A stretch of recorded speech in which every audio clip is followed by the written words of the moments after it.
got a lot of questions in his hand. It's quite worrying. And that's another form of applause when you get lots of questions. Sometimes we don't. Kevin Kelly, who manages the questions, managed to put his on top. That's his privilege. It's a hierarchy, really. It looks like a network. He's asking if the internet founders, who are probably most of them still alive, had known history, had studied with you, how should the internet, social media have been created differently in the 90s? It's a great question. Here's a counterfactual, basically, as policy. And I remember a lot of the people who did that were studying what happened when the printing press came along. And we're very excited about it and a little bit worried about it, but not worried enough from what you're saying. I think if you look back on the way the printing press developed, there was a for-profit wing that ultimately did finance itself by selling ads, and it evolved into newspapers and magazines. But that was only a fraction of all the printed content that was out there. Most printed content was accessible free through things called libraries. And libraries were non-profit. Did they come along right early? Absolutely. Well, they'd already existed. Public libraries gradually began to spread in the Protestant realms because, remember, Protestantism insisted on literacy. A country like mine, Scotland, went from very low literacy to very high literacy because of the Reformation. Schools had libraries. Books were regarded as a public good. And this meant that most printed content was not provided by profit-making institutions. It was essentially free and, crucially, catalogued in increasingly effective, and I'll call them objective ways. Anybody who spent time in one of the great libraries of the world, say the Cambridge University Library, knows that the books are sorted in such a way that you find the book that you're after, and next to it are books on similar topics.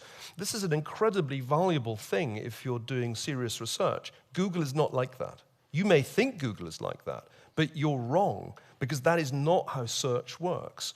So I think when we look back on the evolution of the internet, the fatal mistake was to have too much for profit and not enough, well, call it Wikipedia, not enough that was non-profit. Under the printing press, by maintaining a very large non-profit sector, the network remained distributed. And that was probably the original sin of the internet, to allow the sale of ads to be the driver of revenue for increasingly powerful corporations. I'll say one more thing because it's a great question. If you look back on the events that led from the foundation of Amazon to the dominance of the network platforms in our time, it was a kind of slow burn. It was only really in the last 10 years that the monopoly capitalism aspect became apparent. So I don't think one can be too harsh on the people who designed the internet and the World Wide Web. They thought it would stay distributed. I think that was Tim Berners-Lee's vision. The printing press had stayed distributed. Even the most powerful newspaper barons like William Randolph Hearst did not get anywhere close to the market shares of Facebook and Google today. It's very surprising that we got to this place. And I don't think we can blame ourselves for not predicting it. So you study economics a lot, and you did a book, The Ascent of Money. What's your sense of why, unlike with books, this kind of very quick, very powerful sort of re-centralization happened? What's the economic driver of that? Well, there are two answers to that question. One's just the classic one, that scale works. I mean, Reid Hoffman has his new book out, Masters of Scale, Blitz Scaling, I think the book is called. And what that shows is that the same old thing is true of internet companies as was true of motor companies. You know, there are increasing returns to scale. But the other thing, which is really powerful here, is quite separate and has to do with the nature of network platforms, the economics of two-sided markets.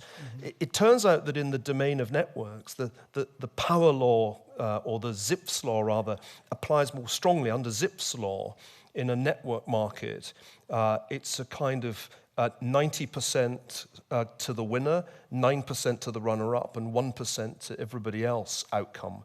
And that means that we have a double economic tendency towards concentration. Again, that wasn't, I think, well understood, and it's only recently that economists have begun to see the peculiar quality of these so-called two-sided markets, where a company like Facebook acts as a platform in which consumers can connect with sellers. It looks like it's free, but actually it's anything but free, because the sellers are paying so much to get the attention of the consumers. All of this, I think, came as a surprise to economists who by and large lagged behind the development of the network platforms. There are very, very few economists, Matthew Jackson at Stanford's an exception, who kind of saw the significance of this. And then, of course, you had the problem that I referred to earlier, the problem of the way that antitrust law had evolved in the United States. The test was just, is the consumer harmed? That was the Robert Bork test. Now, if you ever mention antitrust to the likes of Jeff Bezos or any of the other titans of the Valley, they laugh, because it'll be so easy to win those cases under current law. You'll just say, dude, it's free. And the conversation's over. So I think for that reason, there was never going to be much pushback, even as these firms developed really very, very dominant positions in different parts of the market. I mean, Amazon has a total monopoly on audiobooks at the moment. I mean, it has basically complete control of an increasingly popular market. I mean, I bet, hands up if you listen to books rather than read them, right? Yeah. That's a complete monopoly. And we actually don't have the legal tools to stop that at the moment. And I think it'll be really hard to change. Tim Wu's got this new book out, which is essentially, let's get back to antitrust, and it's a trendy thing, you know, there's a sort of hipster antitrust movement. You have to grow a goatee beard to belong to it and wear a beret and live in Portland. But it's going to be so hard to achieve that, given the way the courts are set up. And that's one reason that I kind of don't see antitrust as the way to go. Well, there's another thing that drove scale, I think, exponentially, is the one that the people who were making all of that were quoting to each other was Metcalfe's law, that the power of a net goes up is basically the square of the number of the nodes in the exactly. net. And so Jeff came along and said, we're going to lose money for a long time because our whole function is get big fast, and the get big fast thing took off. And then what it seems like, and China may be the interesting counterexample, is these things scaled up so fast and so far. And so the 2.27 billion Facebook users, Mark is not going to know what every one of them is up to. Not even remotely. Well, and he's complaining about the size of his company. He doesn't know everything going on in the 10,000 people working for Facebook. So scale has this sort of built-in obscurity, apparently, and yet you're saying that China isn't facing that problem. Well, I think they probably are more than they would like to admit, in the sense that when you spend time in China, and I'm a visiting professor at Tsinghua. I actually do most of my teaching there because they don't really like me teaching at Stanford. So I go to China. And there, what's striking is that one can say very frank things that are quite critical of the regime on WeChat. At the time, last time I was there was a lot of negative meme circulation with respect to Xi Jinping's appearance at a military exercise in Russia. So the idea that they have the whole thing locked down, the allusion I made to 1984, may be a bit misleading. What they can do is they can have surveillance over what people are doing, how they're spending, and what they're saying. And that is a power that none of the 20th century totalitarians had. Can they, from that surveillance, maintain their power indefinitely? That's another question. And I think history would lead you to be somewhat skeptical about the proposition that a highly centralized system, rooted in the mid-20th century vision of one-party rule, can coexist with giant online networks in which there is at least the appearance of free speech. I'm somewhat more skeptical about the viability of this regime under these conditions, but it's certainly a different situation from the one that we find ourselves in today, because at least it's clear in China that the square is subordinate to the tower. Whereas here we are in this strange situation of collision where there is, in fact, an ongoing and I think escalating conflict between Washington and Silicon Valley, and it's not clear how that is going to turn out. At the moment, there's no question Facebook and Google have enormous power. They dominate the public sphere. And what we've seen in 2016, and I think we've also seen it this year, is that that's not a stable state of affairs for democracy because they really don't take seriously enough the responsibilities that I believe come with the kind of power they have. Okay, so China is pushing ahead with artificial intelligence very strongly. They're using it for face recognition, among other things. And one imagines a security state like we used to see in Eastern Europe, where there was a large amount of basically citizenry surveilling other parts of Stasi had this huge operation. They were not able to hire robots to watch the citizens of those countries. And places like China or the US or others that come to mind can. And so does this hierarchical potential for very powerful, one-sided surveillance get potentially enhanced to a new kind of level that we haven't seen before? Well, what's clear is that if the surveillance exists, it can, even in a democracy, be used, conceivably used for political ends. Once it exists, even if it's currently in the hands of private sector actors, you should not assume that it can never be nationalized and taken over by the state. That's the first observation.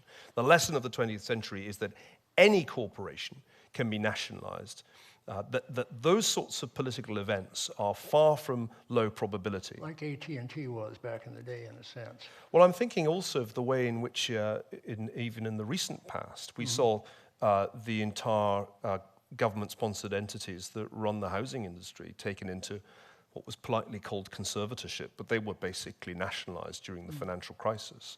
So I think we need to be wary that we are simultaneously building the tools of the surveillance state in what we still think of as a free society. This is a big risk to run, and nor is it desirable that those powers should remain in the hands of more or less unregulated private actors. I mean, I don't feel better that I'm under the surveillance of Big Zucker than under the surveillance of Big Brother. It's not really a radically different state of affairs. If my privacy's gone, it's gone, and I don't really have any way of knowing when it will be that in time of national emergency, a federal government will simply say, we demand access to the data. The Chinese have it, we're at war, it's a national emergency, and you must comply. One of the lessons of history is that no matter how powerful corporations may appear at their apogee, think Standard Oil as well as AT&T, they can be, with remarkable ease, brought under the control of government, particularly in times of emergency, or simply when the public turns against them, as happened to Standard Oil. So I think that the point I'm really trying to get at in this new paper, which the last slide summarized, is that the status quo in the United States today is not stable. We can't leave things as they are because the big tech companies have way too much power, and we can't really believe their protestations that they'll behave better in the future. I think that's an extremely important point. There certainly don't seem to me sufficient incentives for them to behave better in the future when their business models are predicated on engagement. They have to show that you're engaged with the content to justify what they charge the advertisers. And you will be engaged by the sensational. I'm afraid even rational people like the ones in this audience will be seduced by the extreme views and the fake news. The business model inherently favors polarization. And I don't see anything that has changed in the last 2 years to alter the incentive for these companies to promote in their recommendation lists that which is sensational. So there are some fundamental things that I don't think have been fixed, and that's what I've been wrestling with. How do you fix those problems without creating a very powerful federal regulator, which effectively transfers the power to the state? I'm usually described as a conservative. By comparison with most academics, that's probably true. But I'm really a classical liberal. I worry more about individual liberty than I do about, I don't know, traditional values. My views are those of the Scottish Enlightenment. And what I'm trying to come up with when I say let's create greater liabilities for these companies are essentially ways of constraining them, forcing them to behave themselves better that don't empower the government and potentially hand the power of the surveillance company to the state.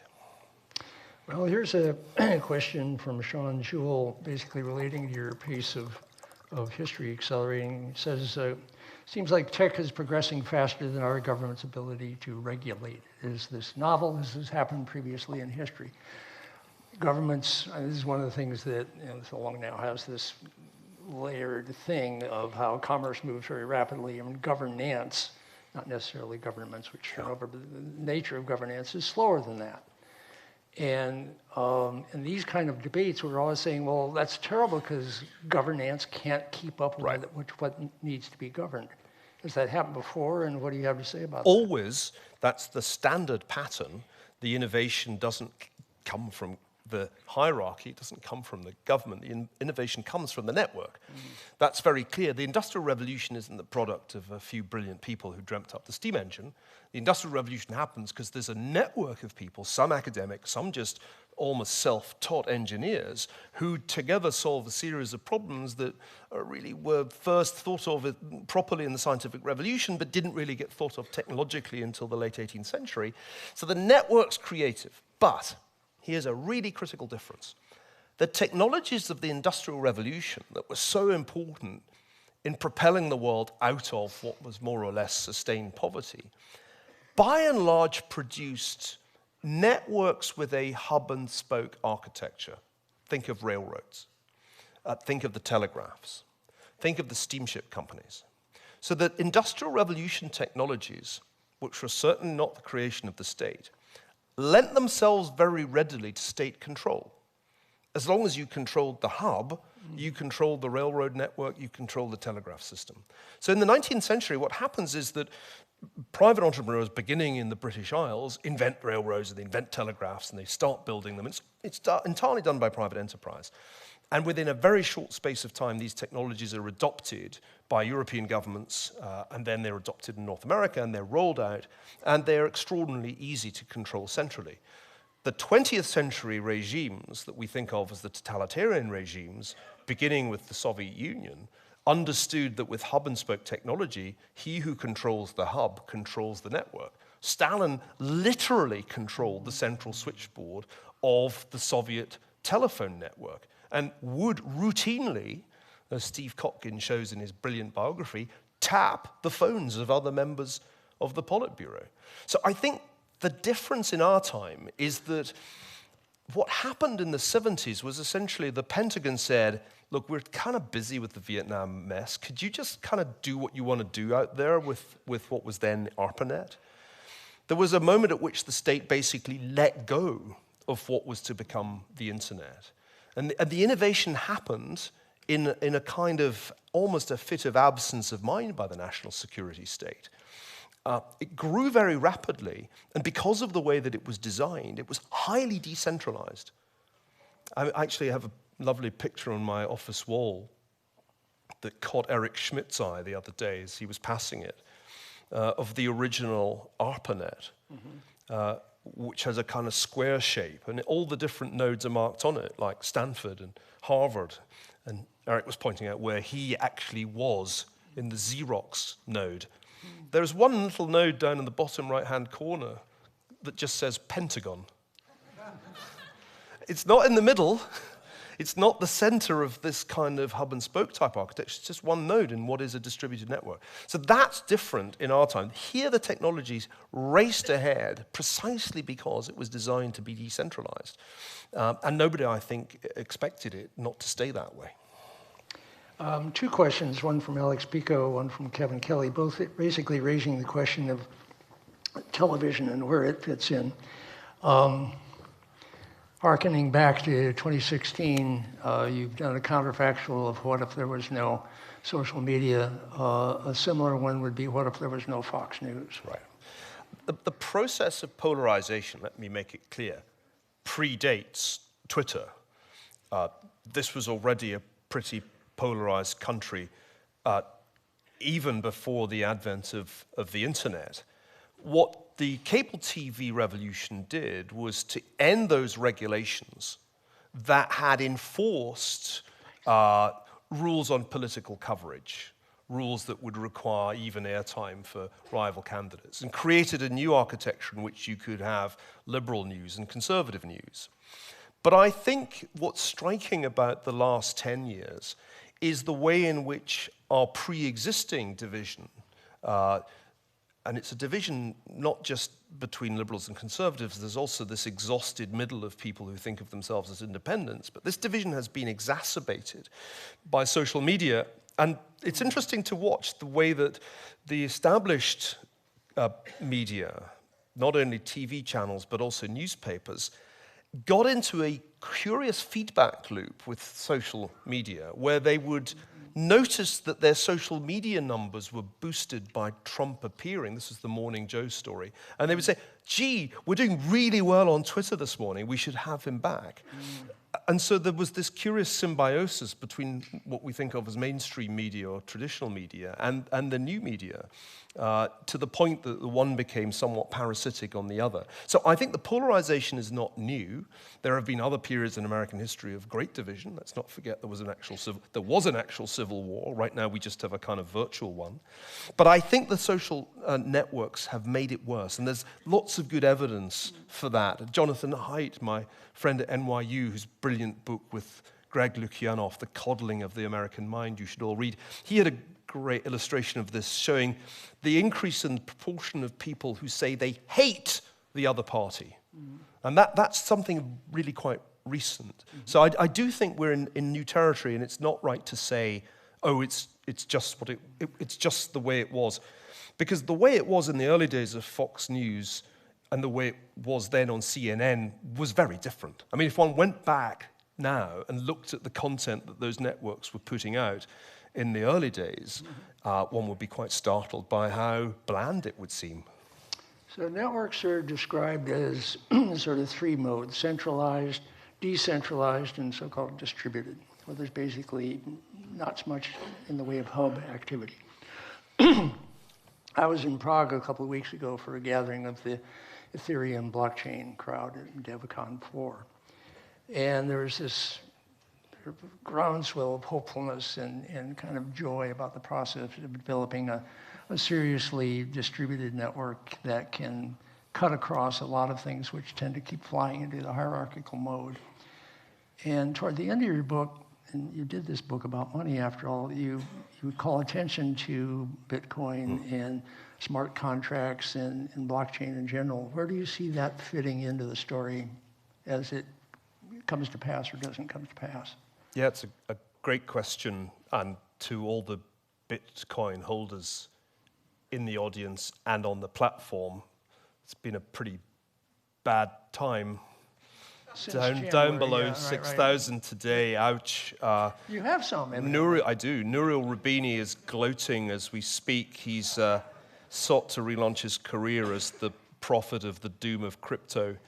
I have a less negative view than Nouriel, and I've actually written at greater length on this subject in what will be a new edition of The Ascent of Money, out early next year, with 2 new chapters taking the story up to the present.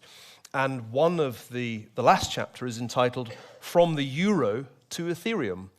And the argument that I make there is that there's no question that there will be at least one use case for blockchain, a meaningful use case. It's not clear that it will be money. What we have in Bitcoin, I would think of as an option on digital gold. It might turn out to be something with gold-like qualities that you might, if you had $1 million, want to have 1 or 2 or 3% of your portfolio in. I forget, do you approve of gold, or have you?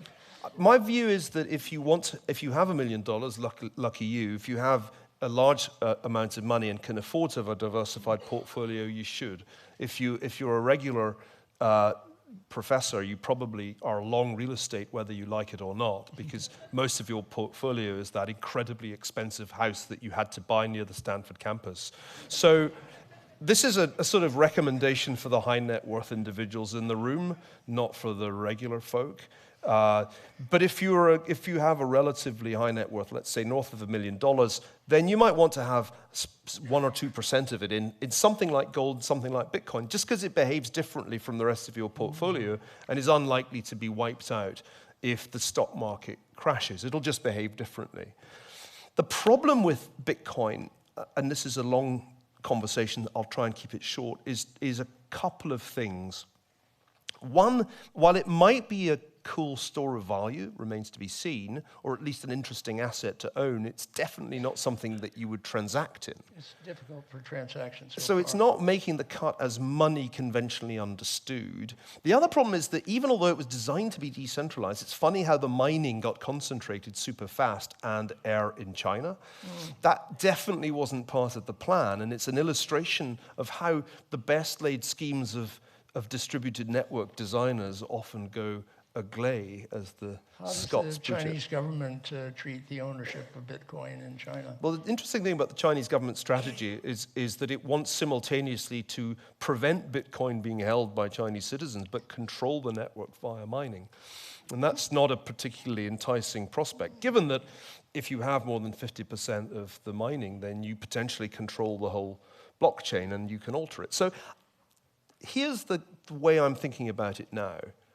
It's not dead, but it's vulnerable, and it's especially vulnerable to state-mandated digital currency. Here I agree with something that Nouriel Roubini just published. It's what I say actually in The Square and the Tower, that the Chinese are most likely to create Bit-Yuan at some point. They're experimenting with blockchain-based currencies just to see if they can make it work. But they certainly aren't going to make a non-state-controlled digital currency legal tender in China.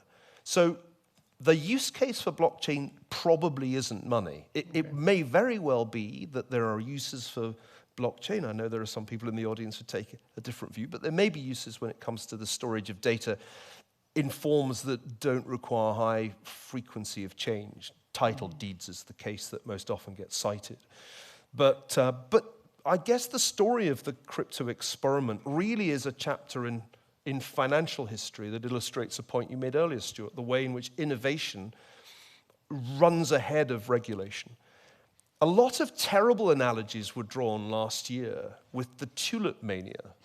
You may remember that anybody who didn't understand Bitcoin would say, oh, it's tulip mania, because it saved trying to understand it. But it's not remotely like tulip mania.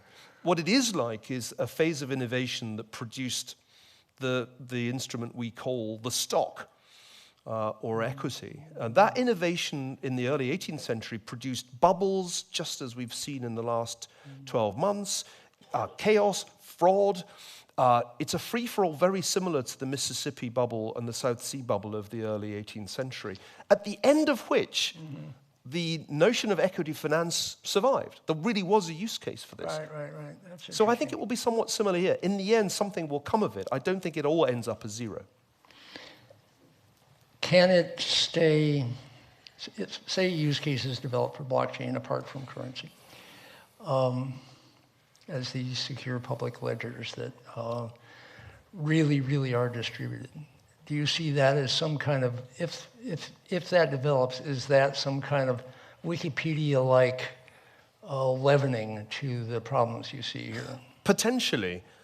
One of the most interesting writers on this subject lives in in this town, Sam Lesson, whose essays for the Information I've found very illuminating. And I think he's one of those blockchain believers who's attracted by the technology because it has libertarian implications, decentralized and not controlled by the state. And you'd have to be a kind of natural-born authoritarian to want that to fail. I think my instinct is, I want this to work. I'd love there to be a use case. I particularly like the idea that some data will be stored in a decentralized way. We've been dependent on centralized archives for much, much longer than the printing press has existed. One of the defining functions of a state, going back to the medieval period, is that it has an archive. And in that archive, truth resides. Now, in a free society, that's sort of unproblematic. We don't really think twice about the fact that there are these things called the National Archives in Washington where you can go and do historical research. As an historian, I depend on those archives and frequently use them. But you can't, as an historian, ignore the fact that very often the state's central control of information is abused. The archives get weeded. And now we're back in the realm of 1984. The state decides what data are preserved and what are destroyed. So the idea that some information could be stored in ways that did not require the state as the third-party arbiter, that seems attractive and likely to work. You won't be surprised that the Internet Archive based here in town, which is a seriously non-government entity, is very much in bed with some of the blockchain folks, and they're looking for ways to enhance each other's capability. I think as a student of political theory, I side strongly with Alexis de Tocqueville's view that liberty is dependent on decentralization. It's one of the central arguments in Democracy in America and in the old regime and the revolution that the problem in Europe was, particularly in France, was excessive centralization, and the great strength of the United States, Tocqueville saw, was its decentralization.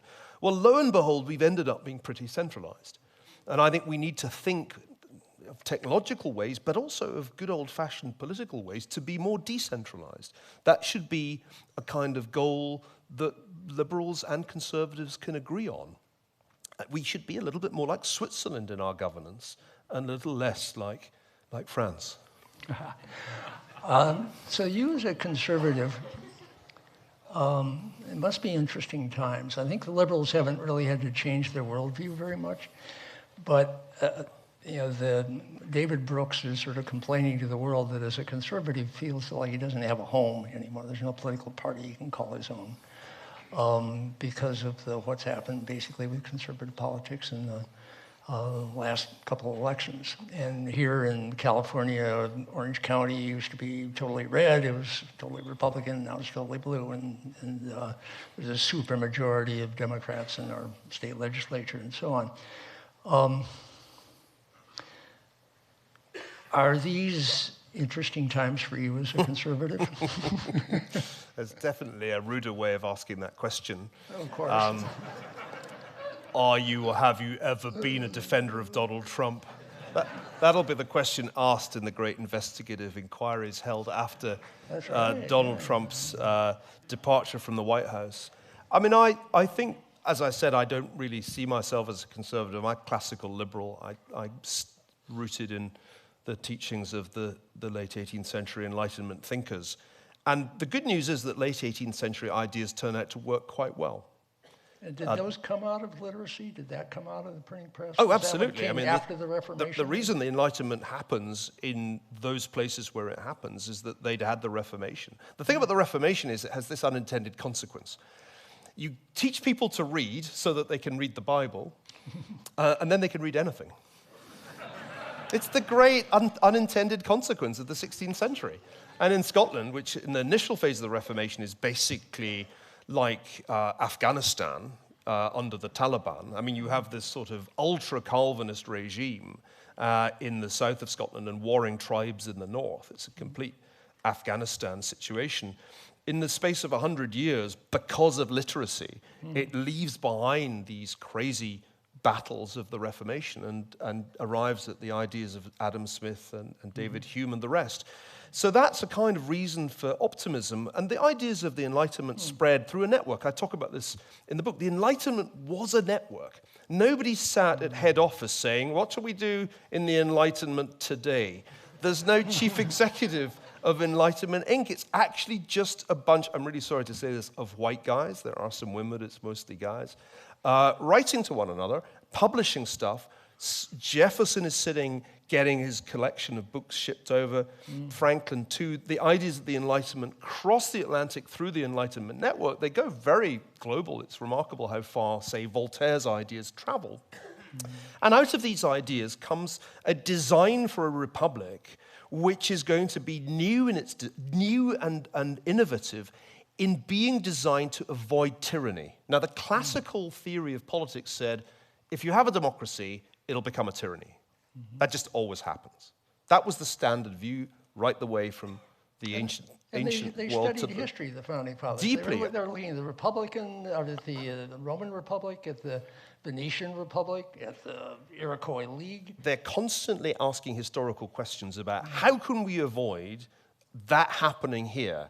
And they come up with the notion of checks and balances. That's central to the way the Constitution's designed. It's very counterintuitive. Let's not have power in one institution. Let's design it to be a kind of institutionalized conflict. And the good news is it works. Alexander Hamilton brilliantly foresaw in a number of speeches and letters that some opportunistic demagogic figure would be bound to become president at some point. He explains exactly how it will happen. And the goal of the Constitution is to make sure that that person cannot overthrow liberty, because that person's power will be checked by the other parts of the Constitution. When Trump was elected, some of my best friends, including Andrew Sullivan, became overwhelmed with anxiety that tyranny was about to be established. Tim Snyder at Yale published on tyranny, and my attitude was, chill. The Constitution was designed for precisely this eventuality. And if you look at the results closely, at the results of the midterms, you'll see just how well it's worked. And the Founding Fathers must be going, job done. Checked, balanced. Outstanding. Thank you very much indeed, Stuart. Thank you. Thank you.